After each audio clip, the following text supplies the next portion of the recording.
Bonsoir tout le monde. Pardon pour le petit délai de retard, on avait un petit souci informatique. Donc je vous propose d'ouvrir ce conseil municipal du 24 mars. Donc j'ai un certain nombre de pouvoirs. Bénédicte Guillaumin à Aldo Carbonari, Kevin Portier pour Annie Pontieux, Nathalie Goua pour Didier Perrin et Johan Salas-Damas pour Gérard Fay. J'ai besoin d'un secrétaire ou d'une secrétaire de séance. Oh, quel entrain. Sandrine Curtet. C'est toujours une Sandrine en général. Merci. Nous commençons par l'approbation du procès-verbal du dernier conseil municipal. Est-ce que vous avez des remarques ou des questions? Non? Il convient à tout le monde? Très bien. Donc je vous propose de le voter. Qui est contre? Personne. Qui s'abstient? Personne. Très bien. Donc le PV est approuvé. À l'ordre du jour ce soir, nous avons bien évidemment un grand point sur les finances publiques, puisque c'est les votes du budget. Donc c'est Gérard Fay qui nous fera la présentation. D'abord l'adoption du CFU, compte financier unique, qui est la petite nouveauté qui remplace le compte de gestion et le compte administratif. L'affectation des résultats 2024 du budget principal communal, le vote des taux de fiscalité directe 2025 et l'adoption du budget primitif 2025 de la commune. Ensuite, nous avons plusieurs délibérations qui concernent le domaine et le patrimoine. Au sujet de l'acquisition d'une parcelle de terrain avenue Saint-Jean. Alors c'est Nathalie qui devait être rapporteure mais qui n'a pas pu être là ce soir, donc c'est moi qui récupère la délib. On avait la délib sur l'acquisition des parcelles boisées dans le bois du Gélineau. Celle-ci est reportée ou annulée. Alors on a des petites choses à vérifier. Le point 7, sortie d'un portage de l'EPFL du terrain dit du Chapotier. C'est moi qui serai rapporteur aussi en remplacement de Nathalie. La sortie du portage par l'EPFL du terrain route de la Vanne. Et je serai aussi rapporteur en remplacement de Nathalie.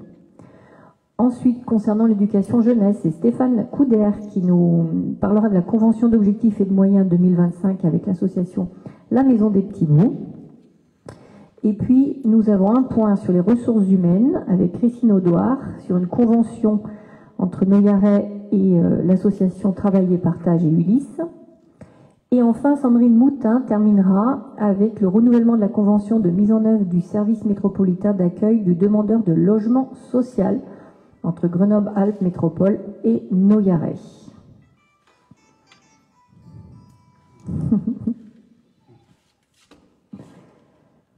Bien, alors nous allons commencer avec Gérard, je te passe la parole pour l'adoption du CFU.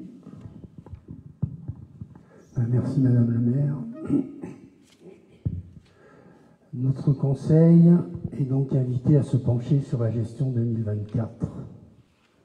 Alors, effectivement, contrairement, ou plutôt différemment des années précédentes, nous n'allons pas successivement examiner le compte de gestion présenté par le comptable public, puis le compte administratif produit par l'ordonnateur, mais un seul document qui s'appelle le CFU, compte financier unique, qui désormais fusionne le compte de gestion et le compte administratif. Voilà pour la forme. En ce qui concerne les chiffres, voici les résultats globaux de l'année 2024. S'agissant du budget de fonctionnement, les dépenses sont montées à 2 426 346,11 €. Les recettes étant de 2 848 102,40 €. La gestion 2024 dégage une épargne brute de 421 756,29 €, soit à peu près 15% du montant du budget. En 2023, c'était 641 000. Et depuis notre prise de fonction, notre épargne brute annuelle est toujours supérieure à 20%. Alors la question se pose, notre gestion 2024 a-t-elle été moins efficace, moins rigoureuse que les 4 années précédentes? Alors la réponse à cette question est non.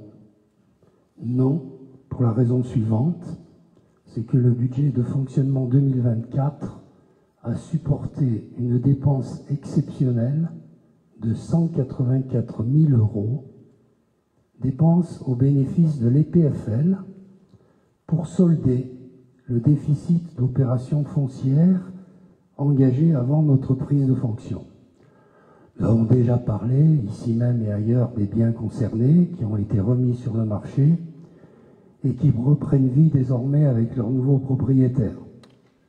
Ces biens concernés, ce sont les 2 maisons rue du Maupas, en face de la mairie, la ferme Bernardiel, un peu plus bas dans la rue du Maupas, et 2 appartements à l'immeuble Saint-Jean.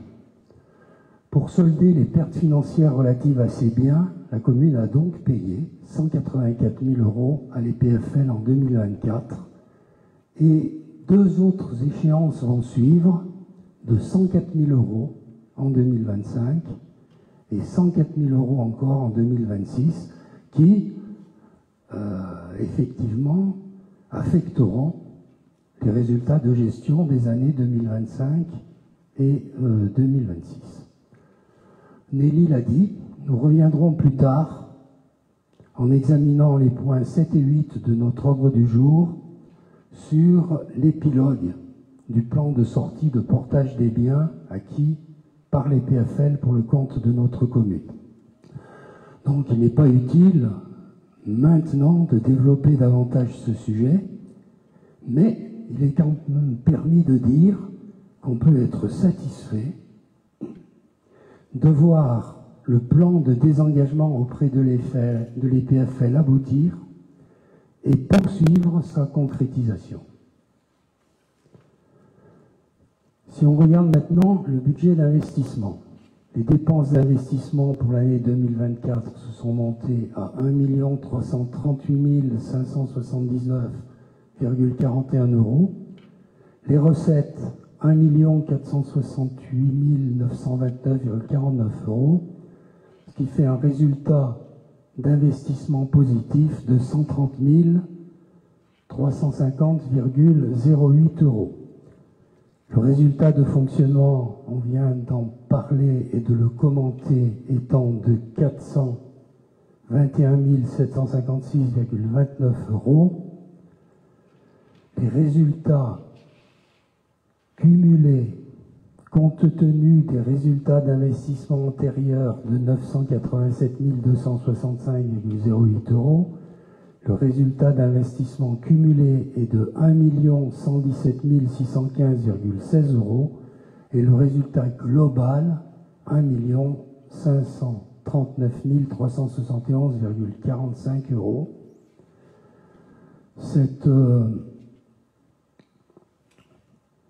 Ce résultat de gestion, c'est la cagnotte de la commune, sachant que sur ce montant s'imputeront des dépenses engagées à la clôture de l'exercice 2024, mais non encore payées, pour 843 177,07 €.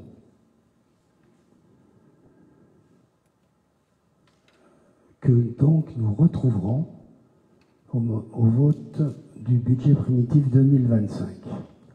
Voilà ce qu'on peut dire globalement sur cette gestion 2024 et sur le compte financier unique qui est donc proposé à notre discussion puis à notre vote.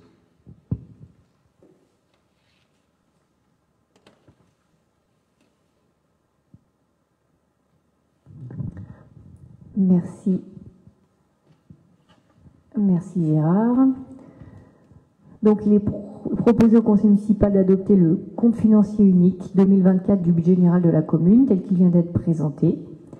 Et après cet exposé, je suis donc obligée de me retirer. Donc je te donne la présidence.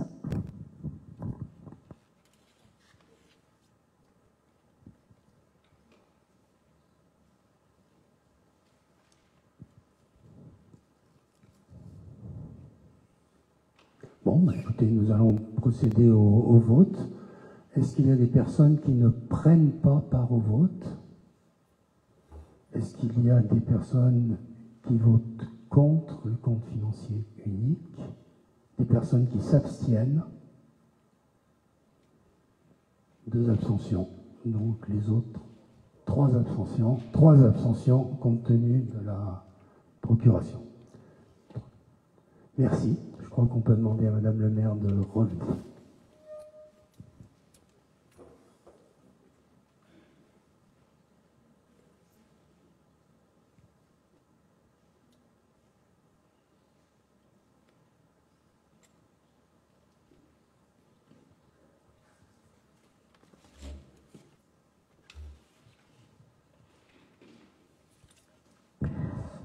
Très bien. Donc nous continuons avec l'affectation des résultats 2024 du budget principal communal.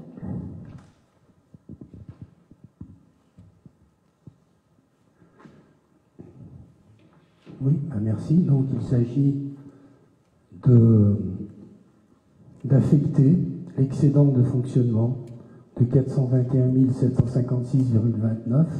Alors l'intérêt de dégager un excédent de fonctionnement, c'est de pouvoir permettre à la collectivité d'améliorer son fonctionnement et surtout d'investir.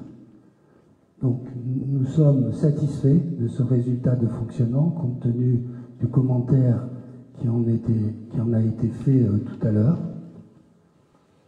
La commune dégage un excédent de fonctionnement satisfaisant qui doit lui permettre de continuer à investir et il est donc proposé d'affecter cet excédent de fonctionnement à la section d'investissement pour financer les investissements futurs de la commune. Merci Gérard. Y a-t-il des questions ou des remarques? Non? Alors je mets ce rapport au vote. Qui ne prend pas part au vote? Personne. Qui s'abstient? 3. Qui est contre? Personne. Eh bien, le conseil municipal adopte l'affectation du résultat de clôture de fonctionnement 2024 au budget primitif 2025, tel qu'il vient d'être proposé. Nous continuons sur les finances avec le vote des taux de fiscalité directe locale 2025. Et c'est toujours toi, Gérard. Merci, Madame le maire. Il sera proposé à notre conseil municipal de reconduire les taux d'imposition actuels. Alors, cette proposition, nous en avons débattu en séance de travail. Elle est à la fois réaliste et volontariste.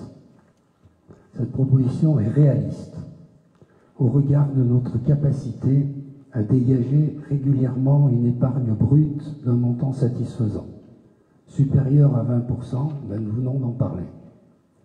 Ce niveau d'épargne permet d'améliorer le fonctionnement de la commune et d'investir.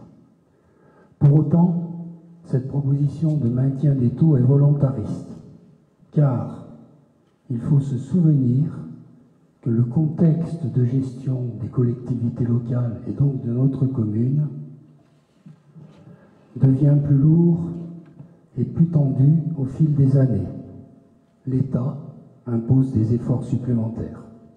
Je veux parler notamment de l'évolution des dotations, mais aussi de l'augmentation des cotisations au régime de retraite, avec une première tranche d'augmentation dès cette année 2025.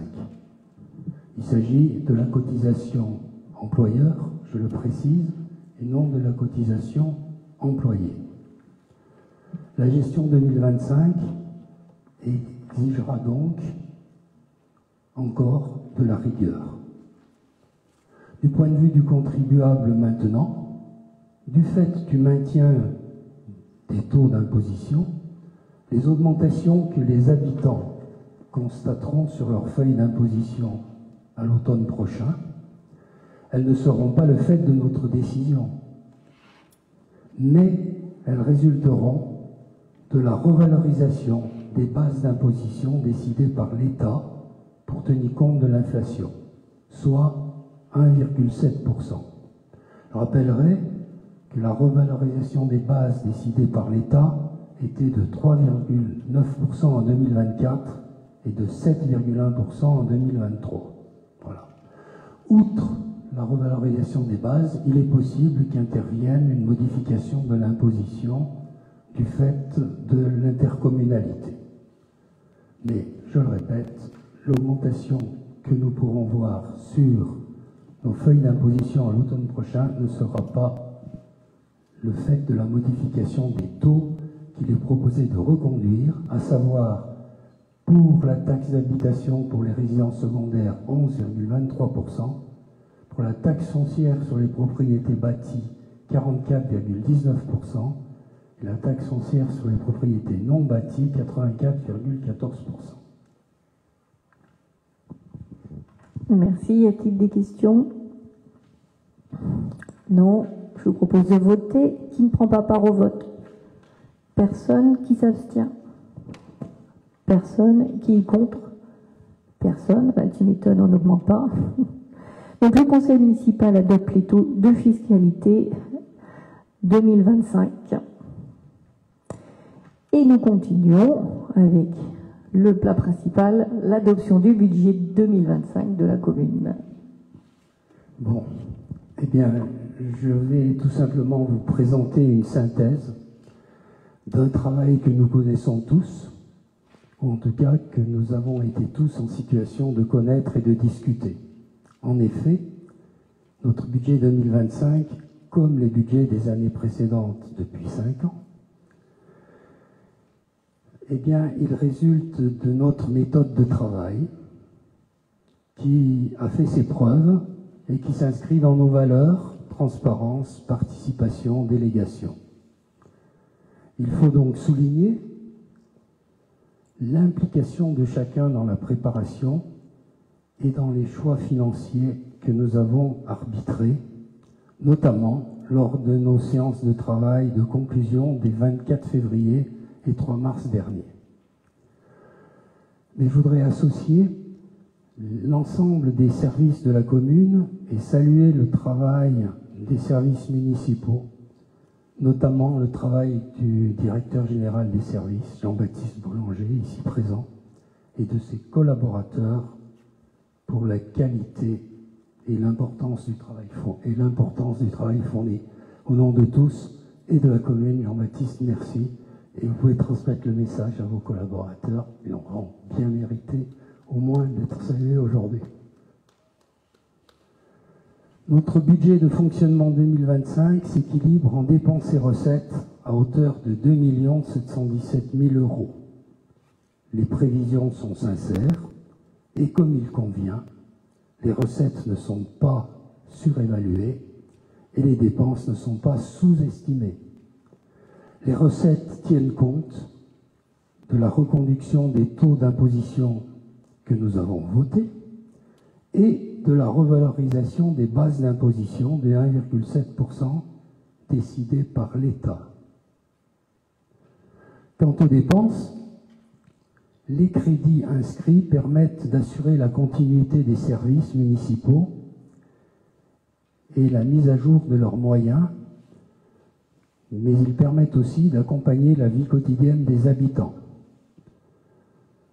Je voudrais noter en particulier des crédits pour l'environnement et le cadre de vie, 20 000 € pour le fleurissement et pour compléter les actions de la métropole en matière de désherbage. Des crédits de soutien à la vie associative, 47 000 € de subventions aux associations, crédits qui complètent les mises à disposition de locaux et d'équipements ou des prestations assurées par les services municipaux. 9 000 € de subventions au CCAS. L'effort en direction de la jeunesse se poursuit.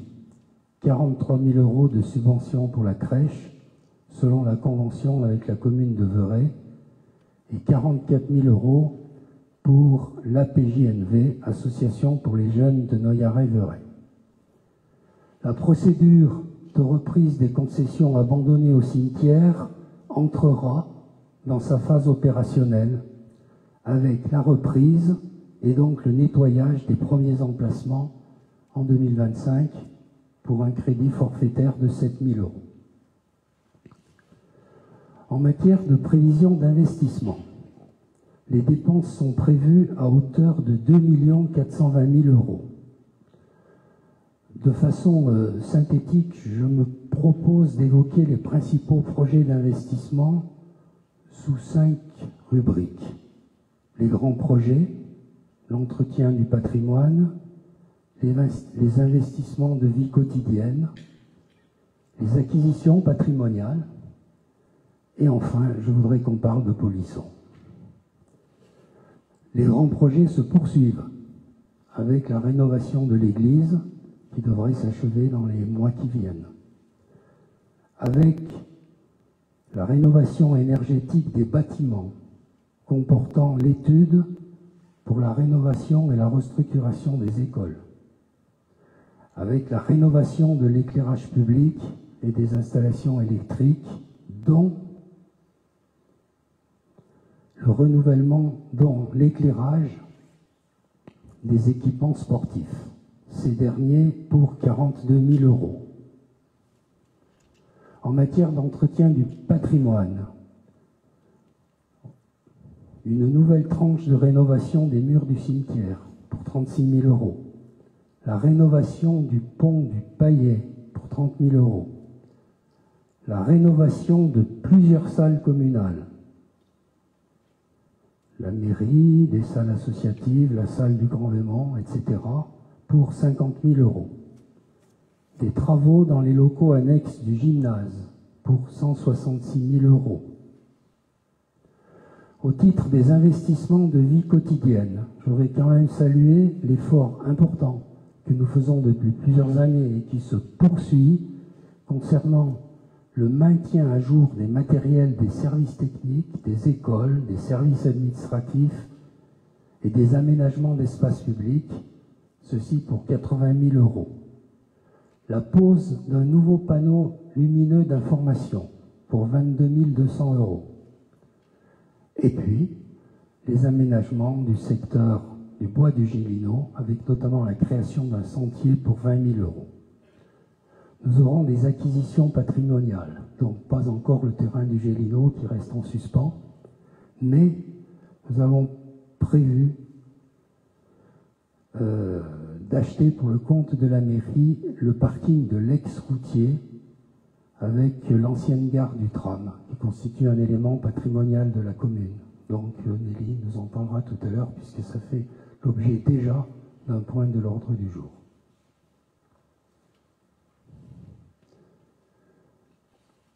Dans les investissements 2025, la salle Polisson occupe une place particulière dont il faut avoir conscience. Ça fait une petite dizaine d'années que ce bâtiment est en service et les désordres se sont accumulés, certains connus dès l'origine. Il faut se souvenir que nous avons déjà, il y a 3 ans, réalisé l'acoustique du bâtiment pour 50 000 euros et que le parvis vient d'être éclairé en partenariat avec la métropole. Mais surtout, un lourd contentieux avec la maîtrise d'œuvre est engagé pour des malfaçons. Un crédit de 9 820 euros a été réservé sur le paiement des architectes. Mais surtout, et bien plus encore, 100 000 euros sont prévus au budget 2025 pour préserver la fonctionnalité du bâtiment. Ces 100 000 euros doivent permettre la reprise des désordres initiaux. À défaut, il faut savoir que ce bâtiment non sécurisé devrait probablement être fermé. Il s'y ajoute 10 000 euros pour le remplacement du bardage horizontal. Il s'y ajoute 85 000 euros pour le réaménagement du parking à l'arrière de la salle, inutilisable lorsqu'il pleut. Il s'y ajoute 10 000 euros pour installer vidéoprojecteurs et enceinte de retour de scène efficiente.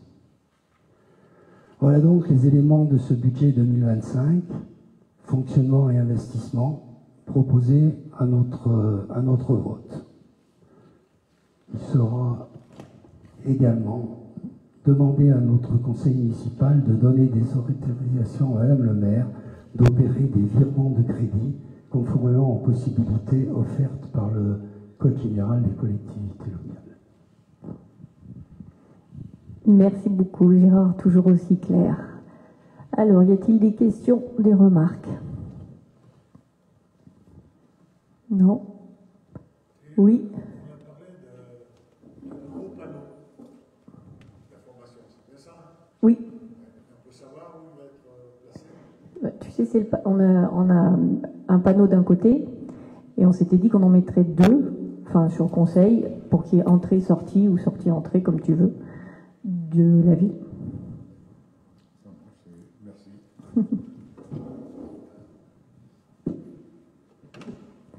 Merci Jean-Jacques, ça a permis de préciser. Donc un beau programme pour 2025, hein. Les manches sont toujours relevées. Bon, s'il n'y a pas d'autres questions, je vous propose de voter ce budget. Alors, il y a des personnes qui ne vont pas prendre part au vote.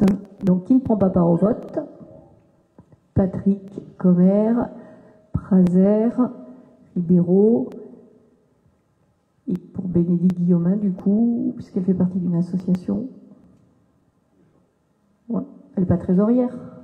Non. C'est bon. Voilà pour les abstentions. Donc, qui est contre?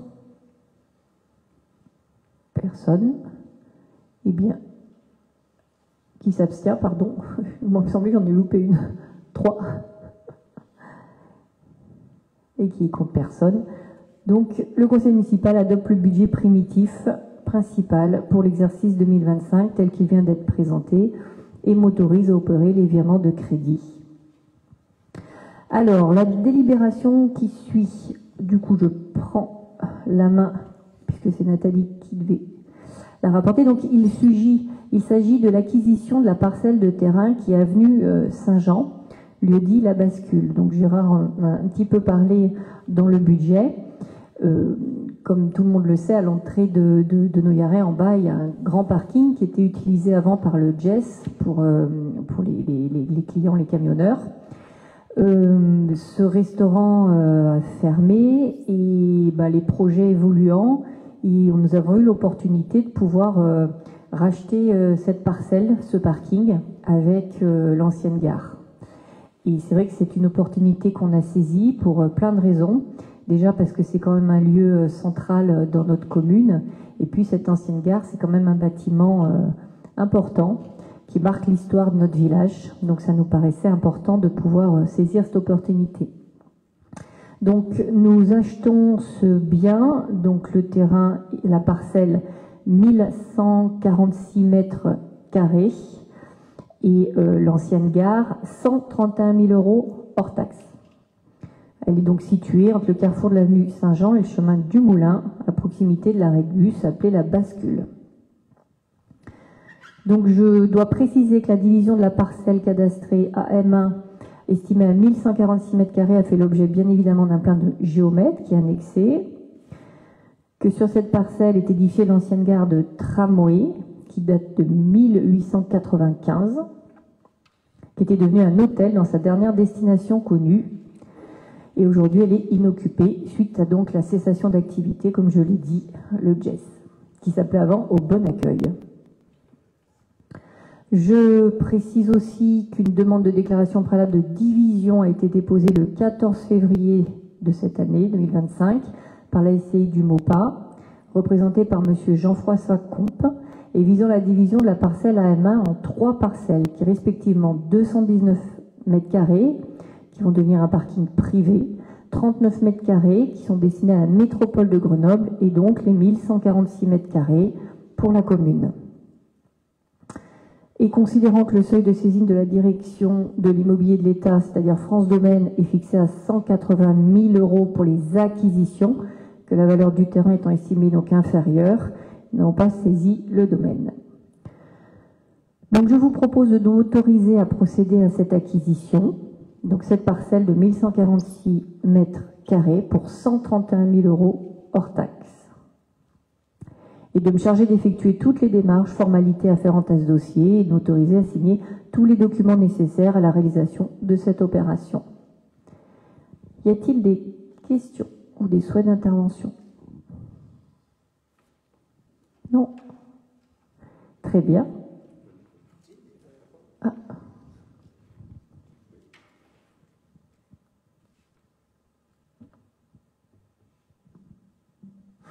Oui, c'est bon. Oui, les 39 mètres carrés pour la métropole, c'est pour quelle utilisation? Tu veux répondre, Fio?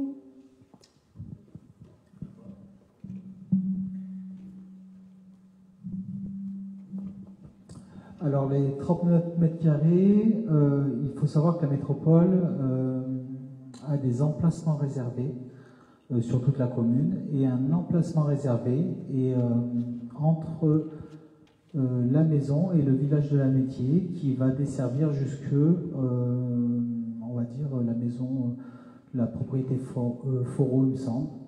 Donc, c'est un emplacement réservé et cette acquisition fait... on va dire, suite à cet emplacement réservé. Voilà, très simplement. Qui est vraiment en angle de la parcelle de la maison et du nouveau parking privé qui va être prévu. Il y a des réseaux, non? Il n'y a pas une sorte de réseau?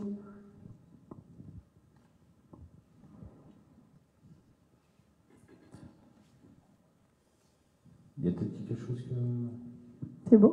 D'autres questions? Ah ben il y a un petit dessin là. Ah ben oui, parce qu'il y avait les annexes. Il est là, comme ça on voit mieux. Je n'ai pas la réponse à ma question. Bah, en J'ai fait, compris que c'est un emplacement réservé, mais à quoi? Sans cet emplacement réservé-là, derrière, si un jour, là, au niveau du village de l'amitié, ça se vend, la métropole a un droit de préemption sur un emplacement réservé qui fait à peu près 2 mètres de long et qui va directement sur la propriété presque à la propriété Foro, où il y a l'OAP Maniennerie, très simplement. Et du coup, cette acquisition fait en prévention de justement cet emplacement réservé. Une servitude de passage, une sorte de servitude des réseaux. de passage.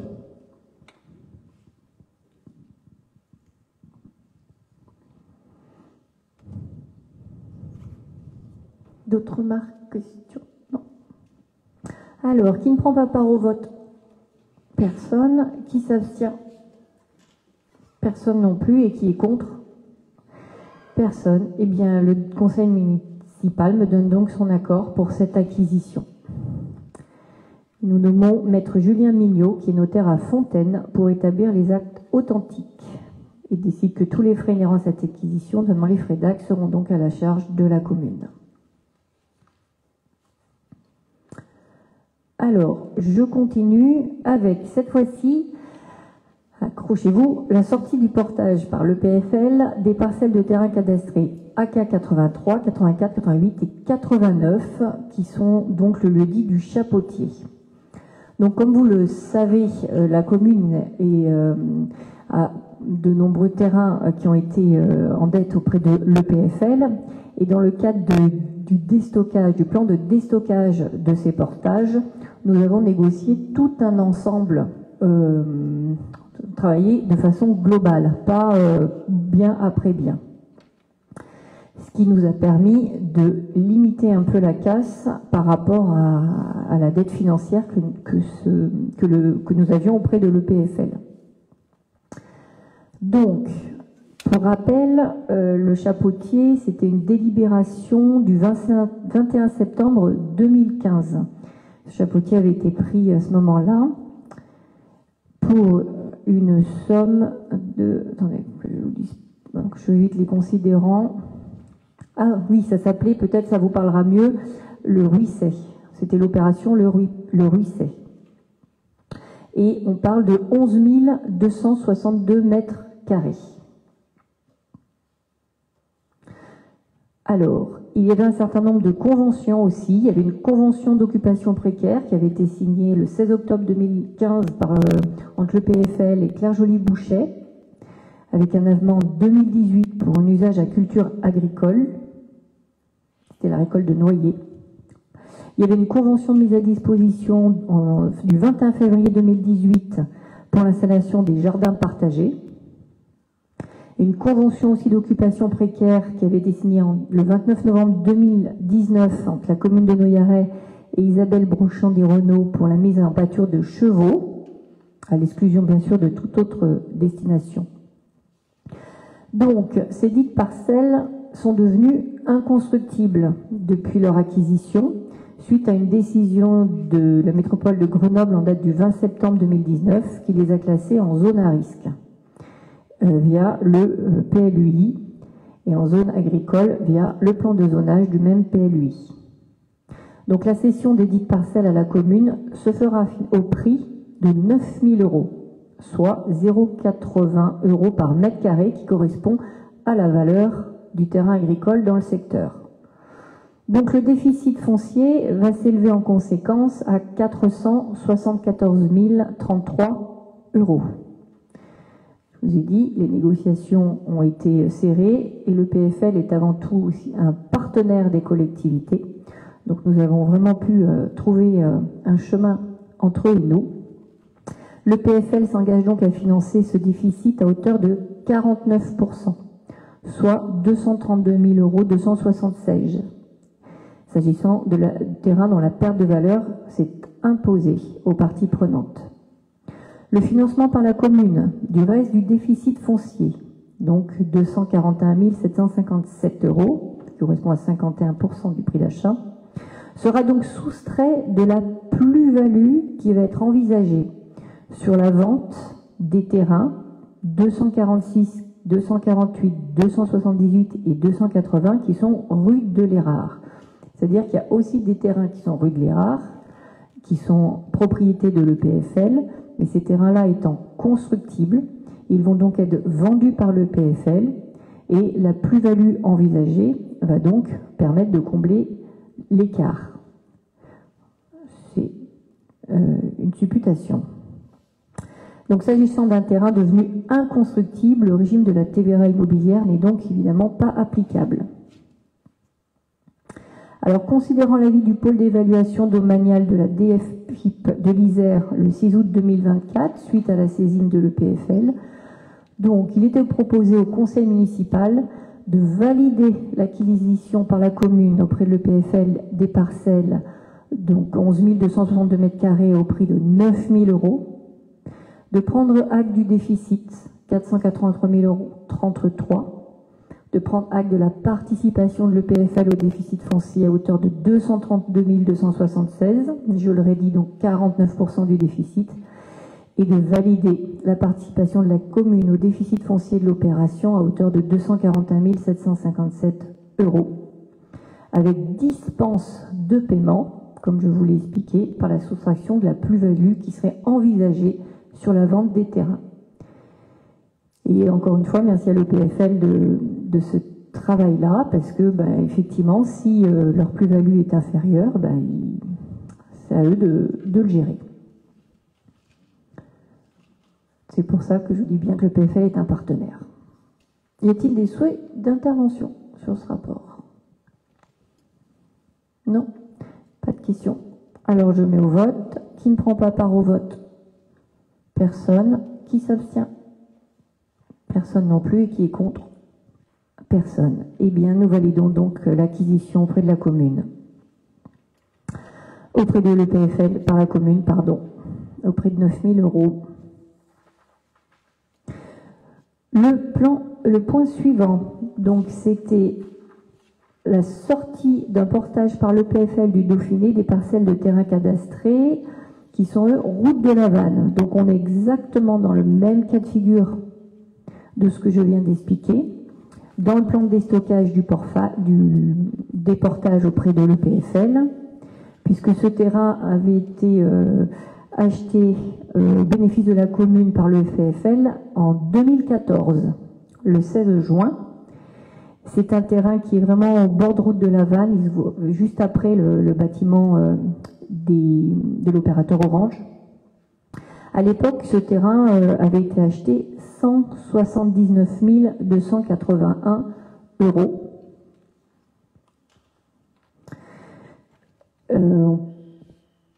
Et donc il y a eu une convention entre le PFL et la commune, donc je le dis en 2014. Et la surface est de 1090 mètres carrés. Et cette parcelle est elle aussi devenue inconstructible pour les mêmes raisons qui est évoquées au sujet du chapeautier, c'est-à-dire la carte des risques du PLUI.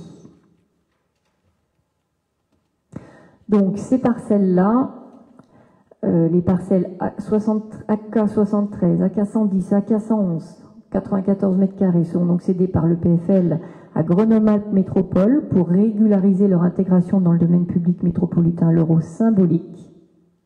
Et la cession de la parcelle, donc 996 mètres carrés, à la commune, se fera donc au prix de 33 000 €, soit 33 € le mètre carré, qui correspond à ce que ça vaut maintenant.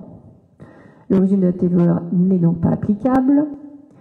Donc, considérant que le déficit foncier de l'opération s'élève à 153 018 € et que le PFL s'engage à financer à hauteur de 49%, soit 74 979 €.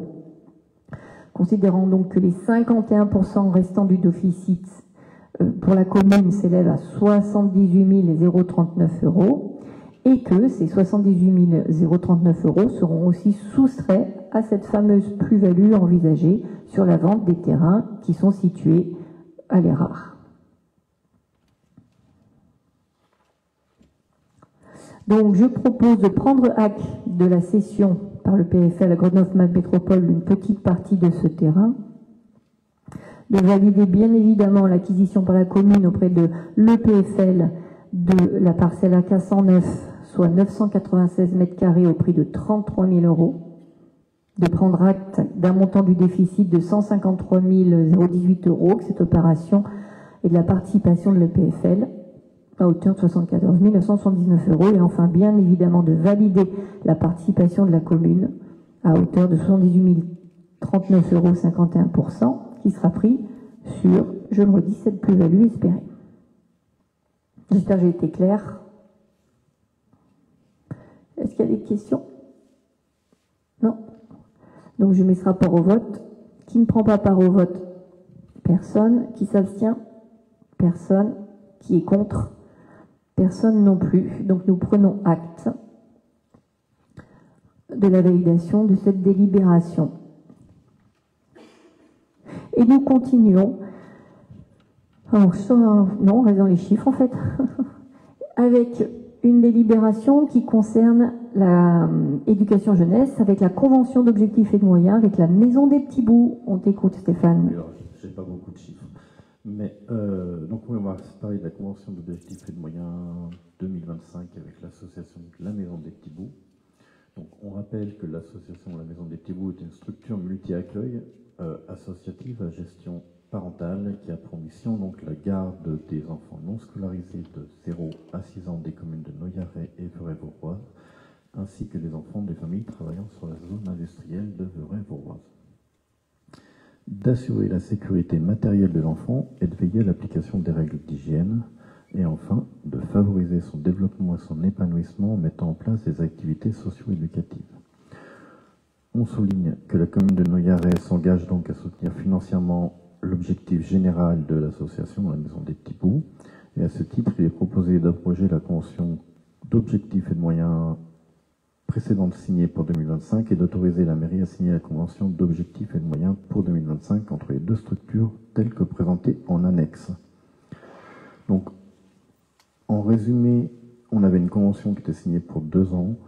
On la dénonce et on en signe une nouvelle parce que la demande de subvention était un peu plus importante que les années précédentes.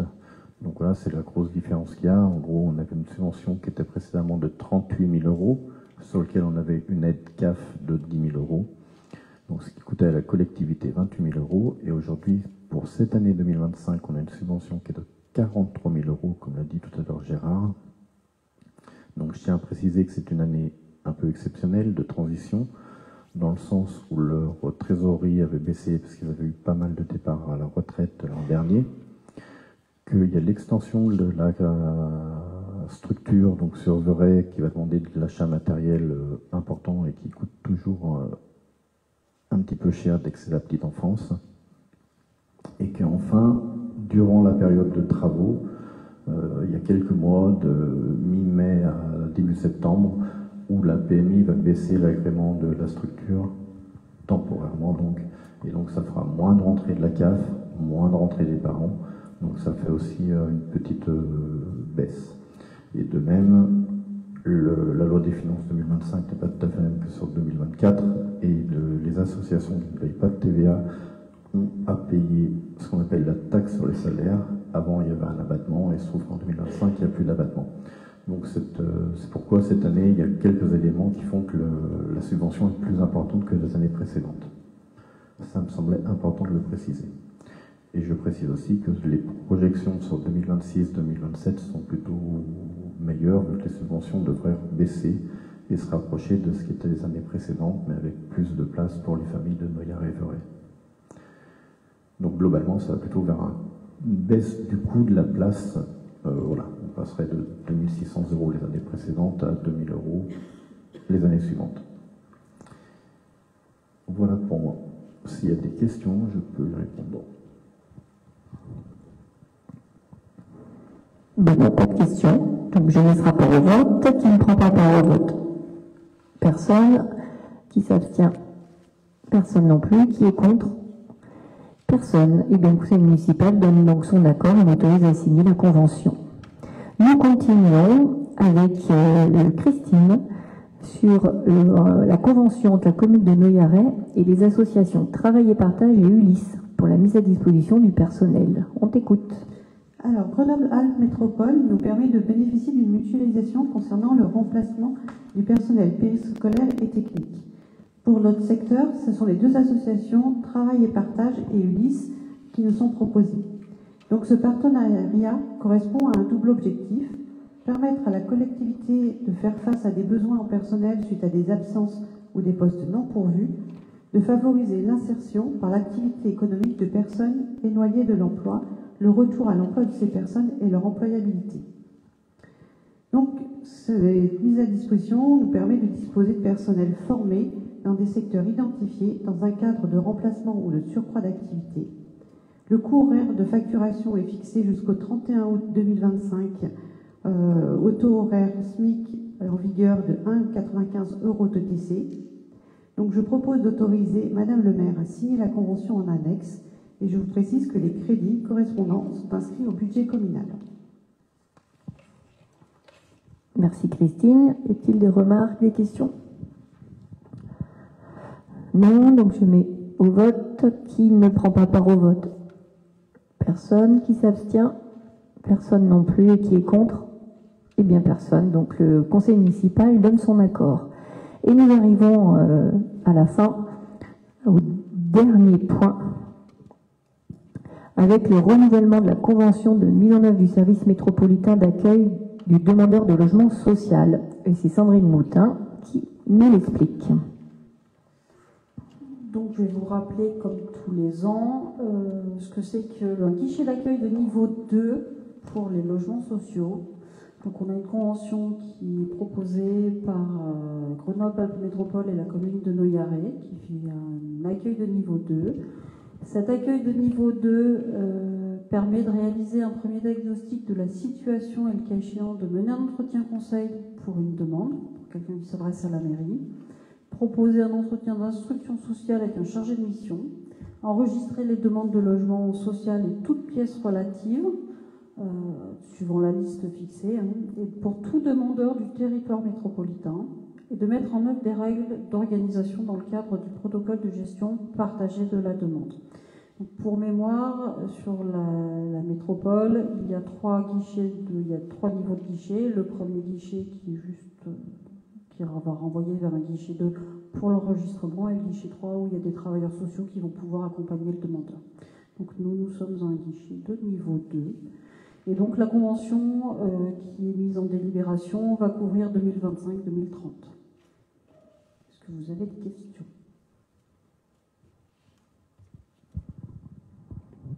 Pas de questions. Eh bien, nous allons donc voter. Qui ne prend pas part au vote? Personne. Qui s'abstient? Personne. Qui est contre? Personne non plus. Le conseil municipal donne son accord pour renouveler cette convention, donc pour 5 ans, avec la mise en œuvre du service d'accueil et d'information de niveau 2. Il m'autorise à signer tous les documents nécessaires. Nous sommes donc arrivés au bout de cet ordre du jour. Je n'ai pas de décision administrative auquel je devrais vous faire part, donc je laisse la place aux questions diverses.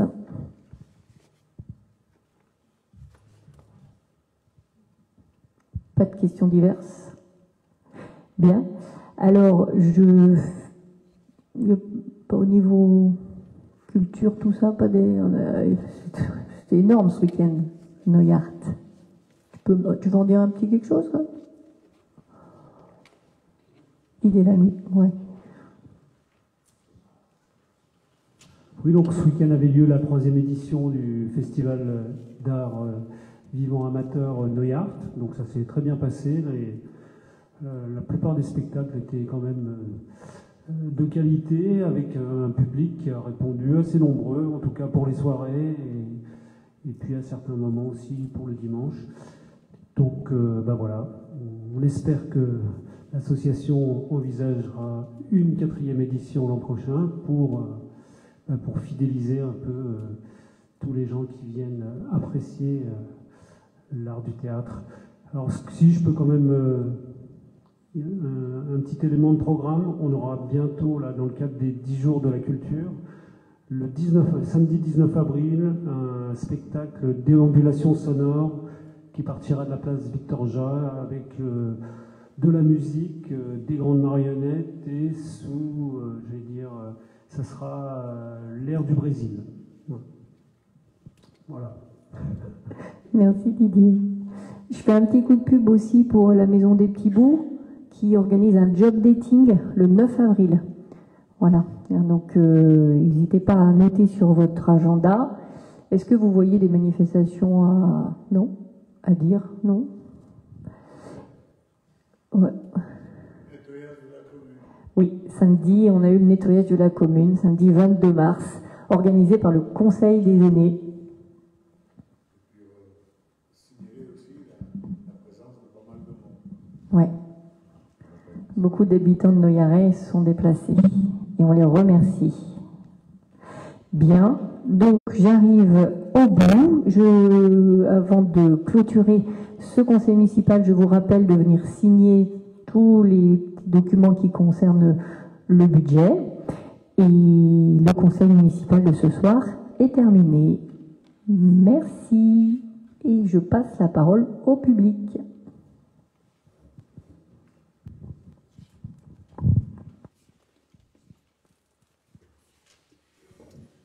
Merci beaucoup. Donc, présentation du budget. Donc, je remercie pour le travail qui a été effectué sur la présentation du budget. La question que j'ai, elle m'a été évoquée par Madame Guillaumin concernant un certain nombre d'informations, car dans la comptabilité en fin d'année 2024, en 1641, il apparaît un emprunt, un tracking de 500 000 €.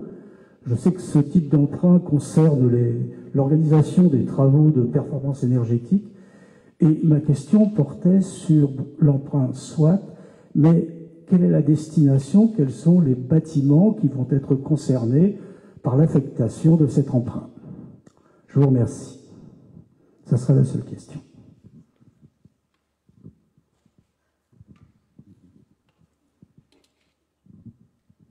Qui veut répondre?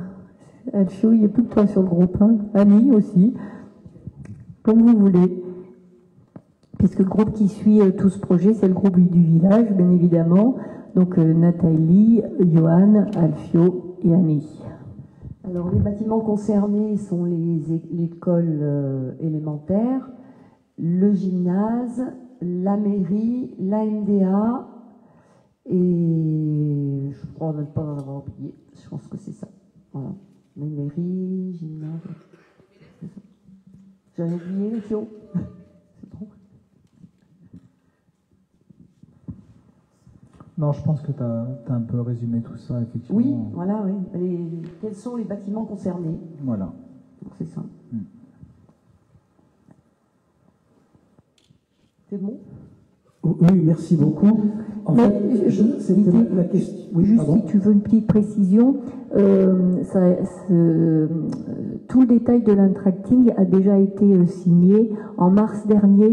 Il y a une délibération de mars de l'année dernière où il y a tout le détail pour le coup. Eh bien, merci beaucoup. Voilà.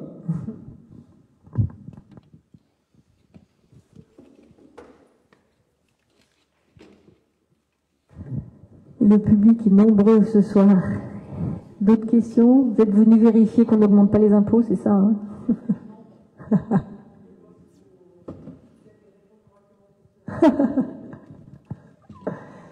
Bon, pas d'autres remarques? Non? Eh bien, encore une fois, petit rappel de la signature et bonne soirée à tout le monde.